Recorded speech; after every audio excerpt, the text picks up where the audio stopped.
Some new questions tonight on the confidential FBI informant in the Uranium One case. William Douglas Campbell is said to have intimate knowledge of Hillary Clinton's role in that controversial deal with Russia.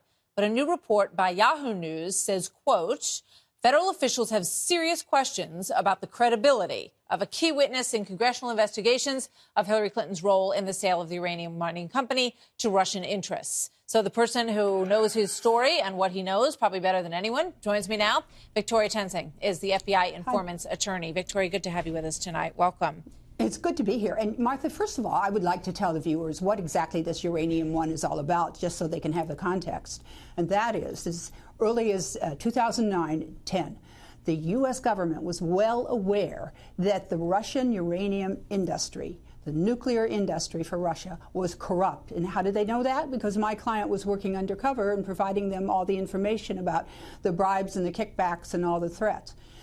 Also, during that time, 2009, 2010, the U.S. government was well aware that Putin wanted to dominate the uranium worldwide, globally. Right. And part of that plan was to buy Uranium One. And how did they know that? Because my client was providing them all the documents that we were discussing. That's what you say he's going to testify to. But I just want to get to this credibility issue and let you address that. Because the accusation is that in a prior unrelated case, prosecutors dropped William Campbell as a witness because they considered him to be unreliable. Did that happen or not? No. That reporting by Michael Isikoff is pathetic and naive, and what few facts he uses in the story, he has wrong. Let me give you an example. You just repeated the allegation that he said, oh, the prosecution of the man involved in the Russian bribery, Mikoran is his name, was unrelated to the sale in 2009? No, that's why the sale shouldn't have gone through, because in 2009, Mikoran was making bribes and making threats. They're intimately related. Not only that, any sophisticated reporter knows full well that the Russian nuclear industry is monolithic. All the companies, even if they have different names, all report to Putin. Michael Isikoff has not read one document of the over 5,000 pages. And I know that you say that this is a very document-based case, and that's what your client's going to bring forward.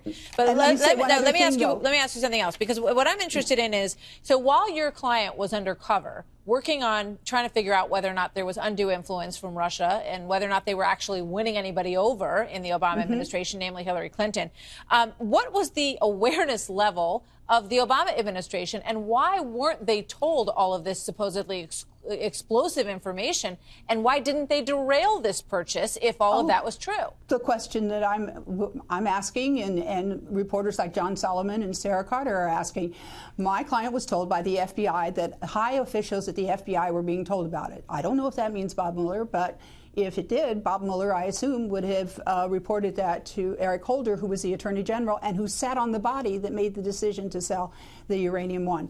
My client was told that President Obama was being briefed on it. And that we can find that out because Congress can get the presidential daily briefings. But I want to add one more thing. The FBI gave my client a check for over $50,000 in 2016. 2016, that's 2 years after he was so-called unreliable. And Michael Isikoff, he should have known that before he did the reporting. He's regurgitating conclusions that are put out there by Clinton supporters, and that's what's going on. Before I go, I mean, do you think it was because the Obama administration just decided that Russia was so yesterday and there really wasn't anything to worry about, so any concerns that were raised were just not that important, and that they weren't really a force to be reckoned with? I think that they were into their reset. Remember, 2009, 2010, this was into the big reset, and Obama thought that his charms were going to woo the Russians and everybody would be hunky-dory. And it didn't work out that way. Hillary Clinton certainly doesn't feel that way now. All right, Victoria, thank you very much. Good to talk to you tonight.